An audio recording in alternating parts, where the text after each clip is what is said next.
Sí. Sí. ¿Ustedes creen que el crecimiento infinito es posible? ¿Cómo? ¿Ustedes creen que el crecimiento infinito es posible? Digamos que ese pensamiento neoclásico por el que llegamos hasta aquí, a este punto, ¿creen que es real? ¿Creen que es posible que sigamos creciendo? ¿Que nuestra economía siga creciendo?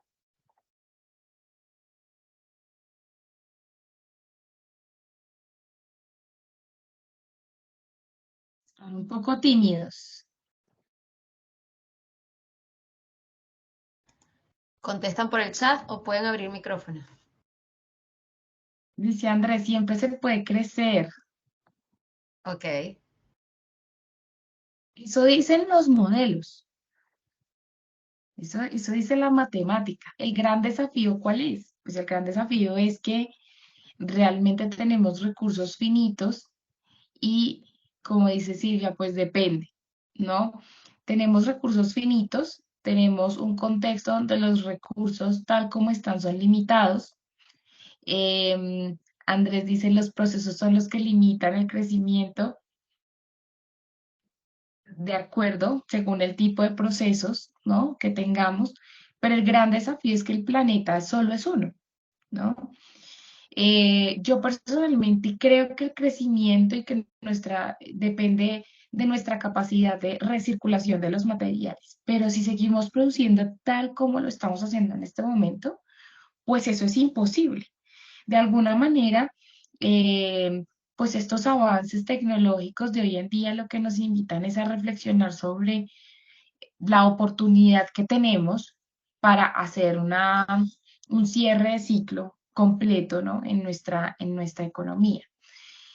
Otro gran desafío es la obsolescencia programada. ¿Ustedes se han sentido estafados alguna vez por algo que les duró poco? ¿No? Los cables, los cargadores, impresoras, ¿no? De alguna manera. Juan Pablo, dale. Digamos que las dos preguntas que tú planteabas, la primera es, a mí me parece que el tema es más como evolución. Por ahí decían, la energía no se crea ni se destruye, se transforma. Entonces, a la primera pregunta yo la veo por ahí, a la segunda sí, con impresoras. Con las impresoras pasó mucho, de hecho el Canal 2 de España hizo todo un documental donde uno de los grandes protagonistas eran las impresoras, ¿no? Y en gran medida, eh, pues muchas, estamos hablando de obsolescencia programada, ya no solo física, sino en el software, ¿no? Entonces, eh, a mí me molesta muchísimo que algunos celulares simplemente ya no se dejen actualizar, ¿no? Uno entiende que hay unos que tienen una limitación de hardware que ya no lo permite, pero hay otros que simplemente ese modelo, para que la persona tenga que comprar otro nuevo, pues no admite las actualizaciones, ¿no? Eso también es obsolescencia programada, ¿no? ¿Y eso a qué nos invita? Pues nos invita a comprar más, de alguna manera nos presiona, eh, pero pasa también con elementos físicos, ¿no? ¿Por qué? Porque es una estrategia de crecimiento para las compañías. Ustedes al final pueden tener saturado el mercado. Imagínense una empresa líder, pues no sé, en algún producto farmacéutico o líder en algún producto de consumo. Pues ¿cuál es la solución si yo soy el líder y quiero vender más? Pues que la gente consuma el doble. Entonces, el efecto ya no es el mismo, tengo que tomarme dos pastillas o pues esas prendas, como sucede con el fast fashion, se rompen más rápido, se rompen en la lavadora, ¿no? Y también la industria 4.0 de alguna manera nos da algunas herramientas para que podamos hacer seguimiento de eso. Voy a compartir nuevamente mi pantalla. Mm, Hay otro elemento clave, un poco para finalizar este espacio de como de los antecedentes, y es la comodidad, ¿no? Al final nos hemos vuelto un poco cómodos si lo podemos acceder a ese recurso, si llegamos primero, pues de alguna manera decimos que es nuestro. Y nos hemos vuelto cómodos y a la vez ciegos, ¿no? O es cómodo no poner mucha atención, ¿no? Yo les recomiendo, si aún no han visto la película Don't Look Up, es una reflexión bien interesante respecto al cambio climático y cómo es que hemos llegado hasta este punto donde incluso los aspectos relacionados con la sostenibilidad de nuestro planeta, pues incluso también se han politizado, ¿no? Entonces, si uno es de cierto partido, pues no tendría por qué creer en el cambio climático, o se da por sentado que pues es un tema de opinión y no es un tema de opinión, es una realidad, ¿no?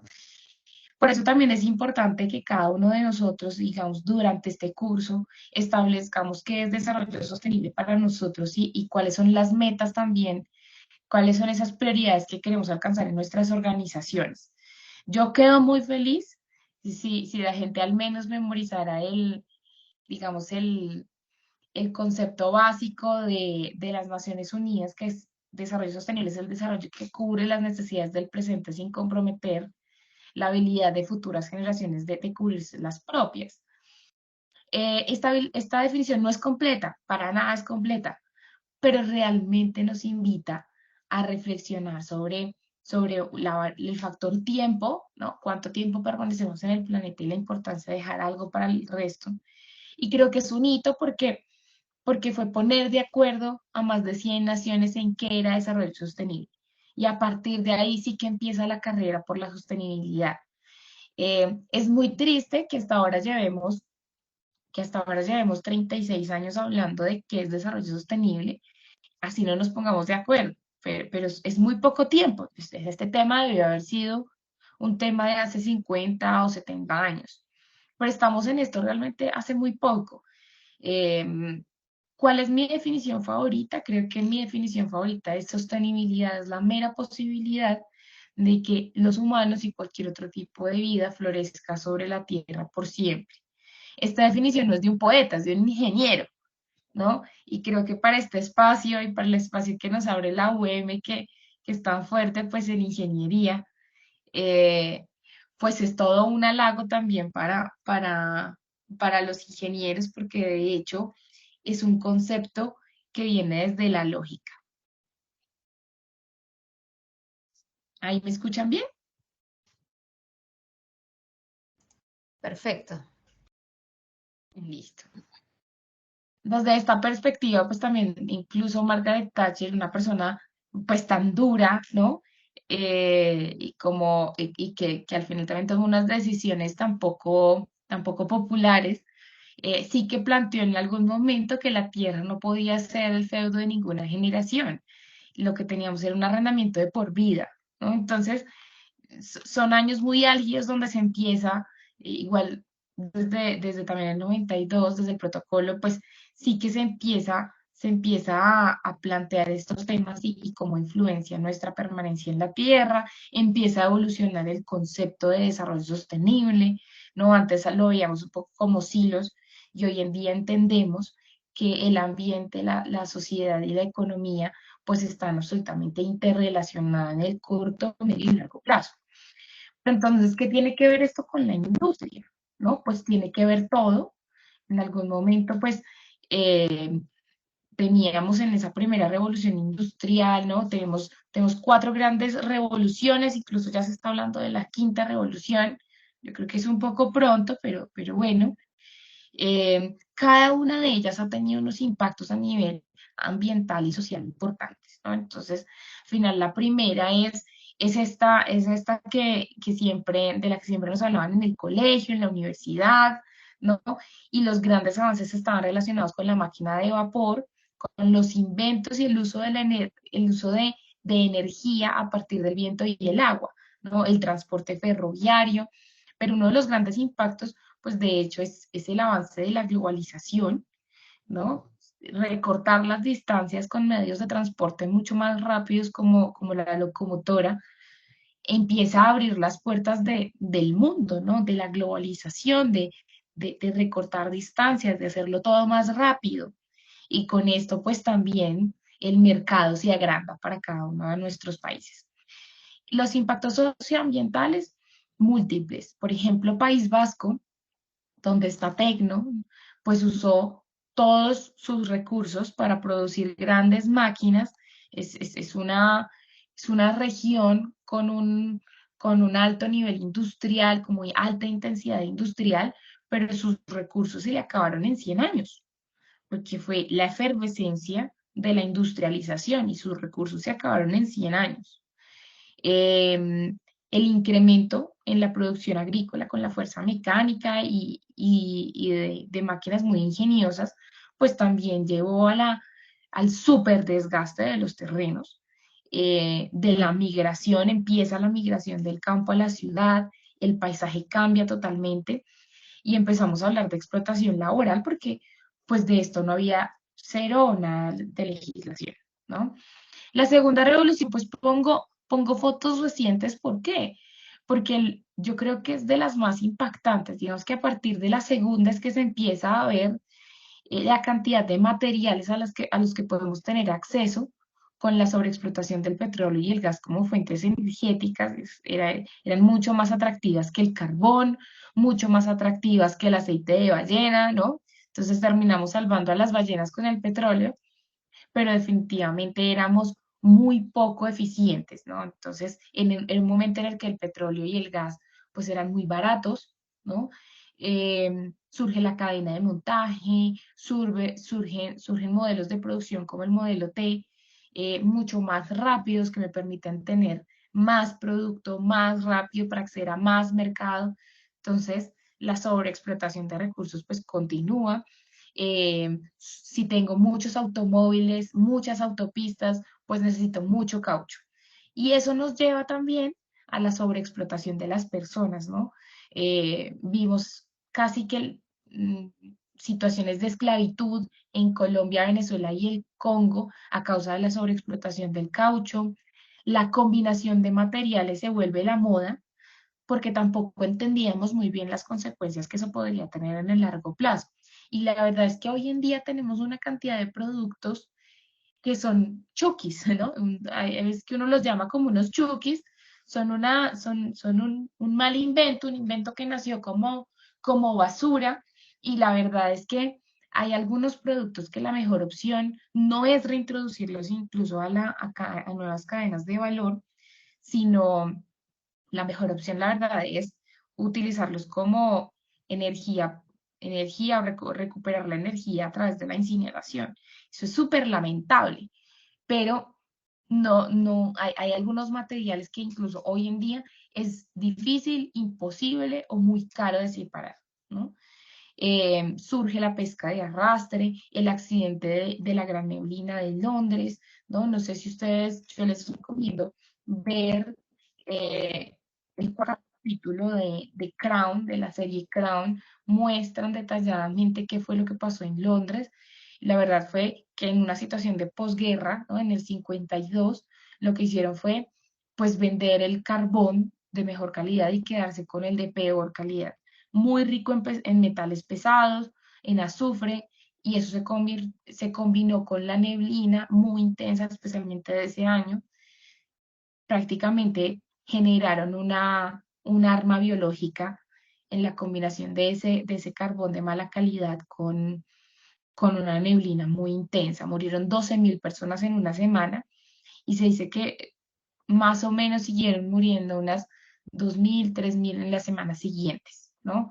Los enfermos llegaron hasta 100.000 y lo más lamentable es que es un evento que sigue surgiendo en algunas partes del planeta, especialmente en China, ¿no? Y en lugares donde la geografía pues no les ayuda tampoco.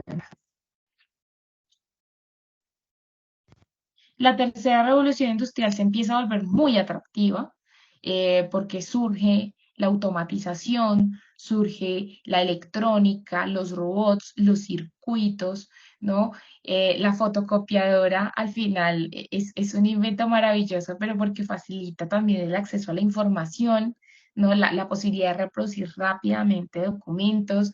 Los ordenadores no solo se vuelven más populares, los computadores, ordenadores, sino que además se vuelven más baratos, digamos que al final de esa tercera era, ¿no? Y surge la crisis del petróleo. menos mal surge la crisis del petróleo, porque éramos unos derrochadores de petróleo y cuando la OPEP se niega a exportar a los estados que habían apoyado a Israel como una excusa realmente, eh, y dice, bueno, te lo vendo, pero el precio cambió y solo te vendo ciertas cantidades, pues entonces es el gran paso a la transición energética. O sea, hoy hablamos de transición energética gracias a la crisis del petróleo. Entonces, cuando uno piensa, pero ¿qué tienen que ver las revoluciones industriales con lo que vimos hoy en día? Todo, cada una de ellas tiene un aporte, ¿no? Incluso en la tercera se vivió esa gran revolución verde, pero no por la sostenibilidad, sino por la producción agroindustrial súper intensiva con una cantidad de pesticidas, fertilizantes, y es cuando surge Rachel Carson, la primera gran ambientalista y activista científica que dice, definitivamente esto tiene un impacto en la salud humana, esto tiene un impacto en la salud de los animales, de las plantas, y si no hacemos cambios ahora, vamos, la próxima primavera será silenciosa, ¿no? Es una reflexión sobre cómo el día mañana, pues en la primavera no vamos a escuchar ni las aves, ni la naturaleza, ni los sonidos un poco de ese momento donde estallan los huevos, donde surge la vida. Y eso ya está pasando. No sé si ustedes lo saben, pero este año no se salvó ninguna cría del pingüino emperador. ¿Por qué? Porque no hubo suficiente tiempo para que los polluelos desarrollaran su pelaje y pudieran pues como continuar su proceso, ¿no? Entonces, ya lo estamos viviendo, ya tuvimos la primera primavera silenciosa en muchos casos, ¿no? Es una temporada que tiene un gran impacto en la contaminación de las aguas, de la atmósfera, cambian los ciclos biológicos, se empieza a presentar evidencia sobre el cambio climático, la revolución de los plásticos está a la orden del día, porque al final los plásticos son un subproducto de la explotación petrolera, es un producto y es un material sumamente barato, pero lo más peligroso es pues la combinación de los materiales que lo hace imposible de aprovechar. Surgen los monocultivos, los pesticidas, los transgénicos, ¿no? Pero además son periodos de posguerra, de mucha hambre, de mucha pobreza. Esta es una gráfica de la NASA, obtenida a partir de los satélites GRACE. GRACE son un par de satélites que funcionan en paralelo y van midiendo la manera en que la Tierra está perdiendo agua, agua potable, y además cómo en las partes rojas ven cómo se está perdiendo hielo, ¿no? Se está perdiendo hielo, cascos polares, nevados, ¿no? Entonces, digamos que es una prueba real, física, de que el cambio climático es una realidad, no es un invento de la política. em, al final, el gran riesgo es que, por ejemplo, Groenlandia es nuestro aire acondicionado. Si Groenlandia se derrite, es como un punto de no retorno. Y finalmente llegamos a la cuarta revolución industrial, de la que no solo vamos a hablar aquí, sino vamos a detallar también mucho más en el curso sobre las oportunidades que esto tiene para nosotros desde cada una de nuestras organizaciones, ¿no? Y la oportunidad que estas tecnologías ofrecen. ¿Qué hay en la industria 4.0? Bueno, primero, esto es un concepto desarrollado por el gobierno alemán. Fue popular, digamos que a partir del 2011 en la feria de Hannover, eh, y se vuelve popular porque es una manera de entender lo que estamos viviendo, ¿no? La supercobertura del Internet, la integración de una cantidad de tecnologías, procesamiento de grandes cantidades de datos, software que son inteligentes. Posiblemente muchos de ustedes ya se han familiarizado con tecnologías de inteligencia artificial, con estas aplicaciones como ChatGPT. Muchos de ustedes seguramente ya han estado en contacto con otras tecnologías de inteligencia artificial que han sido desarrolladas a partir de estos avances, como por ejemplo la inteligencia artificial de Google, la de Microsoft, Bing, ¿no? Y todo esto ha sido también a partir de esa súper integración de los datos, ¿no? Tenemos nanotecnología, realidad aumentada, que nos ha permitido también la digitalización de una cantidad de servicios y de hecho los hace menos impactantes. Internet de las cosas, ahora todo está conectado, seguramente algunos de ustedes tienen en su casa una Alexa o alguno de estos servicios eh, que les permite conectar el aire acondicionado, la calefacción, alguna olla o producto para cocinar inteligente. Podemos incluso conectarlo con la aspiradora de nuestra casa, ¿no?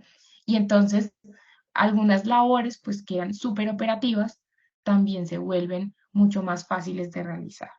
Blockchain, que nos ha permitido la trazabilidad de una cantidad de procesos, impresión 3D y la nueva carrera espacial, ¿no? Este es uno de los, yo creo que si en algún momento se marca un hito de esta cuarta revolución, yo creo que puede que ese gran hito sea finalmente la colonización del polo sur de la Luna. Puede ser como un antes y un después en nuestra historia como más moderna, ¿no?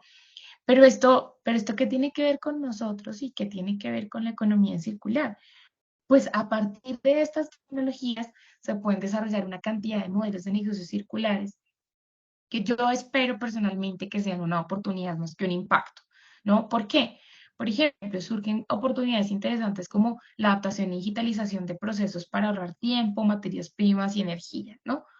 Si tengo una cantidad de procesos digitalizados, puedo economizar todos estos recursos, optimizarlos y hacer seguimiento en tiempo real con algunos dashboards, ¿no? Estos tableros de seguimiento en línea para poder tomar decisiones inmediatas.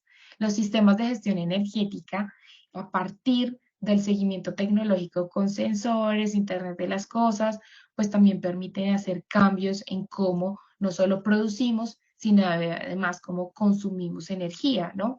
Entonces, por eso hoy en día y en la economía circular, algunos de los modelos también eh, se desarrollan en torno a los prosumidores, ¿no? Yo creo que es un término con el que nos tenemos que hacer, que volver un poco más cómodos, un poco más, tenemos que empezar un poco a tomar ese rol, porque ya no solo somos consumidores y no lo vamos a hacer. Quien no lo sea en este momento va a convertirse en un prosumidor, ¿no? Porque tenemos la capacidad también de volvernos pequeñas unidades de producción. Por ahora lo más cercano es que nos estamos volviendo pues productores también de energía, todos los que tienen paneles, todos los que tienen alguna solución de energías renovables en su casa, en su empresa, en su oficina, ¿no? Pues al final deja de depender del sistema. Y según la legislación, pues en muchos casos, por ejemplo en Noruega, lo que digamos que se veía y se había vuelto muy normal es que en el día, pues la legislación y el sistema, el grid, la red eléctrica, pues permite que en el día vendamos nuestra energía y en la noche sí que podamos consumirla o tomar energía del sistema. Y muchas veces el saldo está a favor nuestro, así que incluso se puede volver una fuente de ingresos, ¿no? Entonces, esto es súper importante porque en la economía circular un factor clave es la integración y las tecnologías de la industria 4.0 lo que hacen es facilitar la integración. Un caso muy interesante de la integración de nosotros como consumidores para volvernos en productores de servicios es el caso, por ejemplo, de BlaBlaCar. BlaBlaCar es una empresa, seguramente tocaremos ese caso dentro del curso, pero es una empresa que a grandes rasgos lo que logró es desarrollar una plataforma para que las personas ofrezcan su vehículo, puedan compartir el viaje con otros y además, pues otros se beneficien de estos viajes por cubrir o ayudar a cubrir los costos de ese viaje. Entonces nos volvemos prestadores de servicios de transporte con el objetivo de darle el máximo aprovechamiento de recursos a la infraestructura con la que ya contamos. Por otra parte, tenemos el mantenimiento predictivo de la maquinaria. Y esto también nos permite romper algunos mitos respecto a que la sostenibilidad pues es más cara. La sostenibilidad no es más cara. Eso es una falacia. Puede que tenga que hacer unas inversiones en el corto plazo, pero quien hace mantenimiento predictivo, es una persona o es una compañía, pues que realmente va a tener muchos menos costos a largo plazo, porque cuando una máquina se me daña en cualquier sector, pues yo realmente no solo tengo que pagar el costo de arreglo de esa máquina.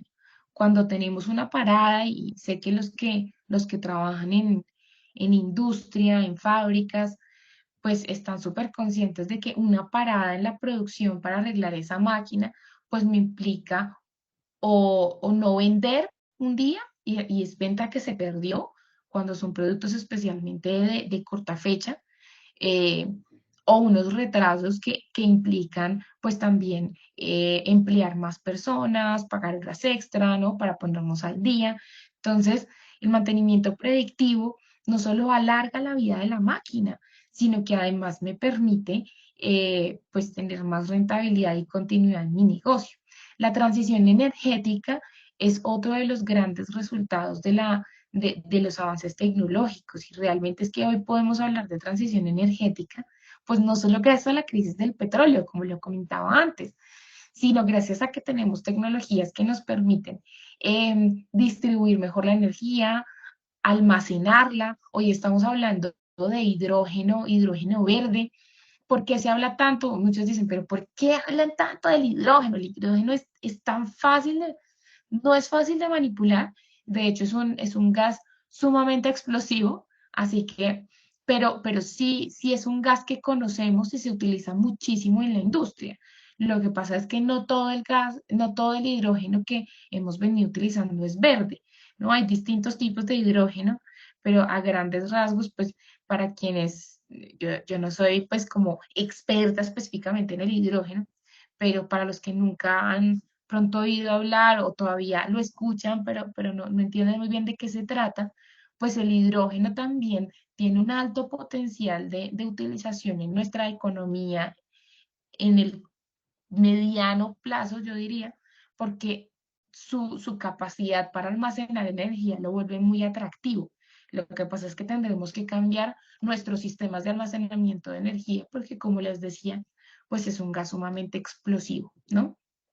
Y cómo obtenemos hidrógeno, porque ya se utiliza hidrógeno marrón en la industria, que de hecho viene de los combustibles fósiles, ¿no? Que queremos que dentro de ese paradigma de la transición energética, pues realmente lo que hagamos es obtener un hidrógeno verde que nos permita que todas nuestras operaciones sean más sostenibles y facilite, como les digo, el almacenamiento de energía, que todavía es todo un reto, ¿no? Estamos utilizando mucho litio, hay algunas propuestas respecto al potencial de almacenamiento energético del grafeno. eh, Hay mucha gente trabajando con reactores de grafito, ¿no? Para ver el potencial que tienen como para desarrollar baterías, ¿no? Y todos estos son avances de la industria 4.0. ¿Por qué el grafito se vuelve tan interesante? Porque es limpio, ¿no? O sea, al final es grafeno o grafito que se pone en los reactores, a grandes rasgos, ¿no? Diciéndolo como de una manera muy, muy simplista, pero tiene un gran potencial definitivamente para también almacenamiento de energía de una forma mucho más limpia que, por ejemplo, el litio, ¿no? Y por otra parte, pues la explotación del litio sigue siendo un desafío. Se puede convertir en un problema, además. La fabricación aditiva o manufactura distribuida, no sé si la han escuchado, pero está muy relacionada con las tecnologías de impresión 3D. Hoy en día las impresoras 3D ya no son solo impresoras de plástico, también hay impresoras de metal, de productos en metal, ¿no? Esto se vuelve muy atractivo porque de hecho la manufactura distribuida lo que nos permite es que en vez de, por ejemplo, imagínense, compran un vestido de novia, imagínense que alguno se va a casar, compran un vestido de novia, ese vestido de novia es de diseño francés, lo compran por Amazon, digamos, pero realmente cuando lo compran, están enviando una orden de producción a China. Y de China sí que les va a llegar un vestido de novia hasta Uruguay, ¿no? Eso no es lo que queremos. Lo que queremos es que nuestros productos pues tengan el menor impacto, que beneficien también a la economía local, Entonces, con un Fab Lab o laboratorio de fabricación, que no solo es de impresoras 3D, también pueden haber sastres, también pueden haber máquinas de coser, también pueden haber carpinteros, ¿no? Entonces, ese diseño que yo compré en Francia, realmente me lo hagan en un Fab Lab en Uruguay, ¿no? Esto también está muy en auge para el desarrollo de repuestos para la industria, ¿no? Piezas difíciles de conseguir, piezas que se cambian pues cada 15 años. Hay algunos casos no es que es una pieza pequeñita, estos Fab Labs, estos laboratorios de fabricación con distintos tipos de impresora, pues también ofrecen esa posibilidad de que yo tenga que cambiar por completo una máquina, una herramienta, sino que además yo pueda conseguir los repuestos y extender la vida útil. O generar fabricación localizada de prototipos, que yo tenga que enviar un diseño, quién sabe a dónde, para que me envíen el prototipo, sino que el Fab Lab, digamos que está en Montevideo, el laboratorio de fabricación, pues pueda hacerme esos prototipos. Y en esto también entran en juego una nueva tendencia que son las granjas de impresión 3D. En las granjas de impresión 3D, son granjas colaborativas. Entonces, si ustedes utilizan mucho una impresora 3D, seguramente pues la compran. Pero la pueden tener en una granja. ¿Para qué? Para que el día que ustedes necesitan hacer, por ejemplo, 3 prototipos para cierto tipo de producto, y lo necesitan de afán, urgente, o necesitan hacer muchos prototipos para hacer pruebas, en fin, pues ustedes lo que pueden hacer es participar de una granja 3D, donde así como cuando ustedes no están utilizando su impresora 3D, otros la usan, pues que también ustedes pueden utilizar las impresoras de la granja, y muchas veces pues esto está guiado por algún coordinador o un coordinador del Fab Lab, del laboratorio de fabricación que también tiene esas impresoras que son de distintas personas y que la ponen a servicio de los otros para también recibir el beneficio de la colaboración cuando ellos lo necesitan, ¿no?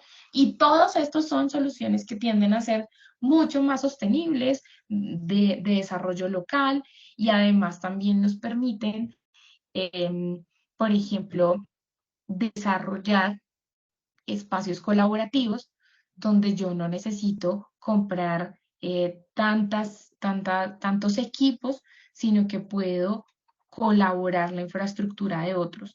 Y aquí entramos al terreno también de la simbiosis industrial, donde desarrollo relaciones de ganar-ganar con distintas personas que no necesariamente, o empresas que no necesariamente son de la misma industria, ¿no? Em, Otro aspecto interesante, pues en este mismo campo, es la búsqueda de recursos espaciales. Y por eso, cuando ponía impactos u oportunidades, pues también, aunque yo soy muy optimista y tengo mucha fe en el potencial que tienen estas tecnologías para llevarnos a una economía circular donde tengamos un mejor aprovechamiento de los recursos, una mejor separación, e incluso hay algunas aplicaciones donde, mm, por ejemplo, para gobiernos locales, donde yo al bote de basura grande donde dejo los residuos de mi casa, pues con un escáner paso una botella y la misma máquina me indica dónde tengo que dejar, en qué parte de la disposición final, pues tengo que dejar esa botella para que sea reciclada o recuperada adecuadamente, ¿no? O sea, incluso hay lectores de materiales que se están desarrollando hoy en día gracias a estas tecnologías. Pero pues no todo es color de rosa, y esto es un desafío importante.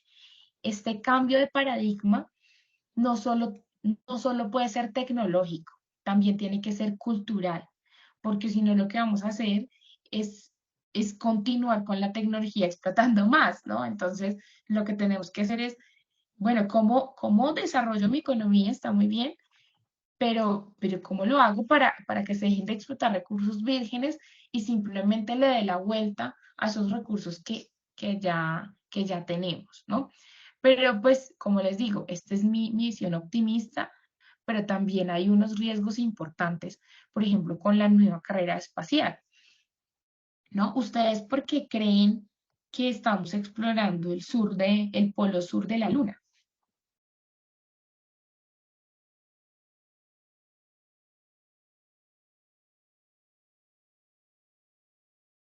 ¿Alguna idea?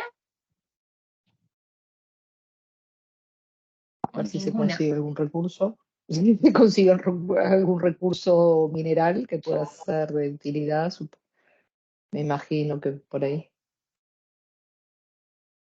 Hay varios intereses. De hecho, sí, esta carrera espacial lo que tiene detrás es que hay una cantidad de recursos en el espacio que son atractivos y que hoy en día en el planeta o son difíciles de explotar, son muy caros de explotar, muy caros de acceder a ellos, o simplemente se están acabando, ¿no? No sé si ustedes lo saben, pero hay una cantidad de recursos que utilizamos muchísimo y se están acabando. El níquel, el helio, ¿no? Eh, además de múltiples metales o materiales que pueden haber y ni siquiera tenemos en nuestra tabla periódica, ¿no? Entonces, esa carrera espacial pues tiene varios objetivos. El primero de ellos es el potencial de explotación de materiales. Entonces, volvemos a esa lógica explotativa. Y el otro es definitivamente em, el cambio del status quo, ¿no? Hay una carrera, estamos en medio de una carrera espacial, pero también por unos intereses geopolíticos. ¿Quiénes llegaron cuando se descubrió América? ¿Quiénes llegaron? Pues llegaron portugueses, franceses, ingleses, españoles. La Luna es la nueva América. Entonces, cada uno quiere poner su bandera por decir, esta parte es mía. Entonces, es un poco loco y es absolutamente contrario a lo que estamos intentando hacer con la cantidad de problemas que tenemos en la Tierra. Pero, pues ahí también puede haber un potencial de reducción de la explotación de los materiales vírgenes que hay en nuestro planeta. Si uno pues quisiera verlo por el lado bueno, a mí me parece triste en términos de que seguir un poco con la misma lógica explotativa, pero definitivamente pues hay una cantidad de oportunidades de negocio que sí que se pueden desarrollar pues a partir de estas tecnologías. Me gustaría saber si pues hasta aquí hubo alguna pregunta o algo que de pronto les gustaría comentar.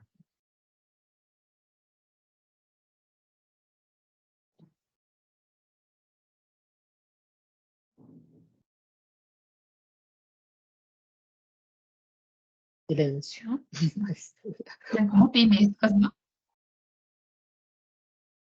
Espero que en el curso sean más activos, más comunicativos.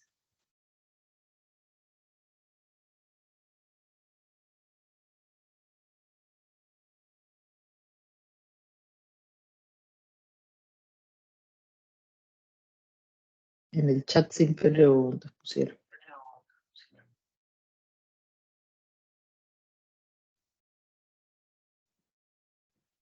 Bueno, voy a compartir nuevamente mi pantalla rápidamente.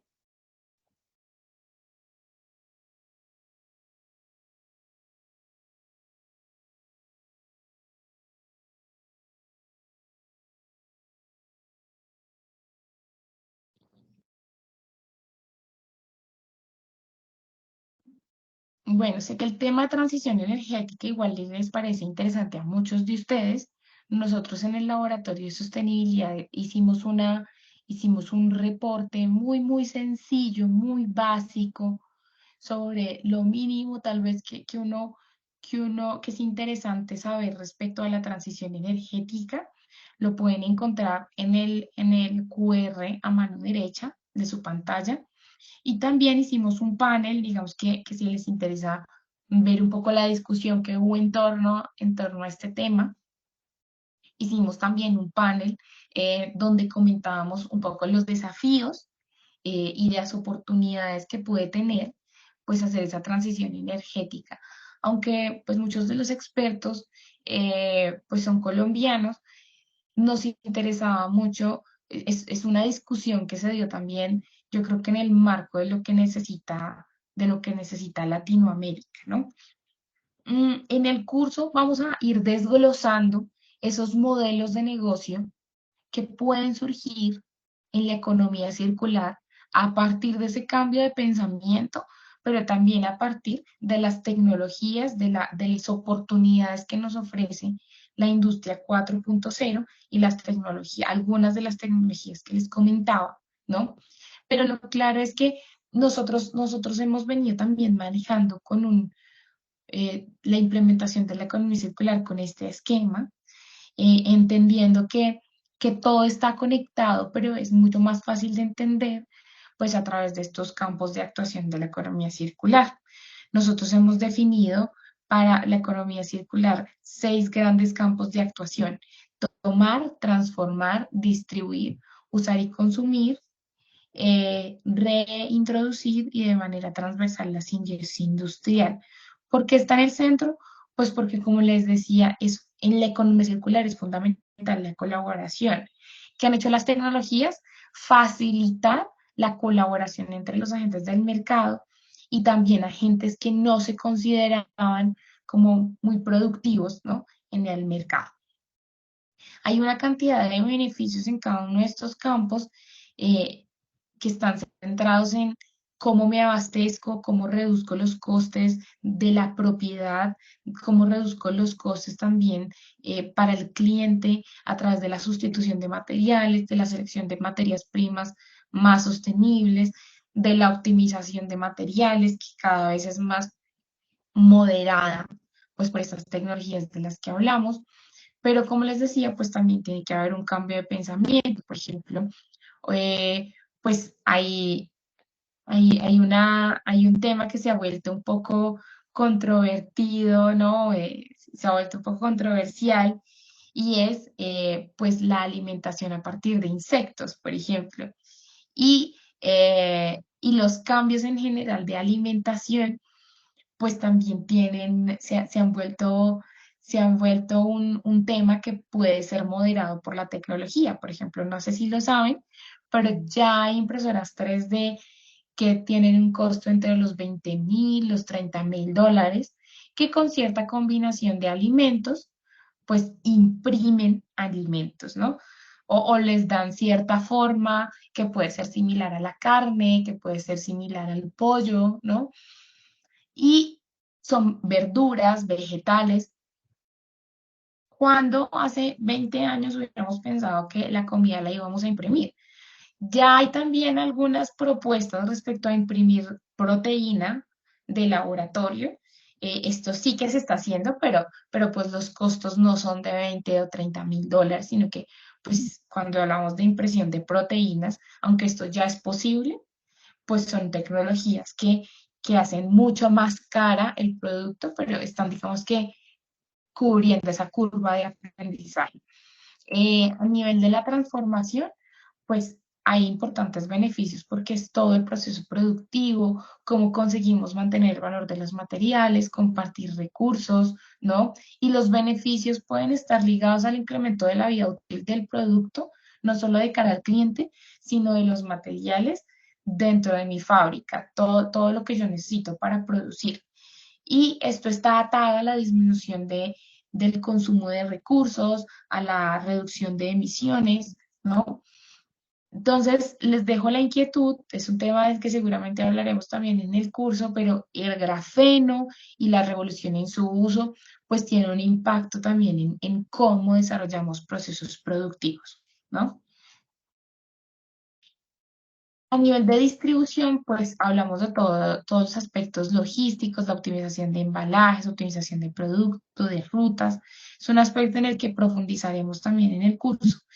Y es interesante ver cómo tecnologías como la manufactura distribuida, pues aquí tienen un impacto grande, porque se va a reducir todo lo que sea transporte en la medida que esos laboratorios de fabricación, esos Fab Labs locales, pues estén mucho más conectados con la gran industria, ¿no? También hay oportunidades muy interesantes en el desarrollo de nuevos tipos de packaging, biopackaging, packaging con algas, ¿no? En el uso y el consumo, pues lo que vemos es que nos gustaría alcanzar mejor eficiencia en la utilización del producto, reducir la frecuencia de sustitución, ¿no? Disminuir el consumo de recursos.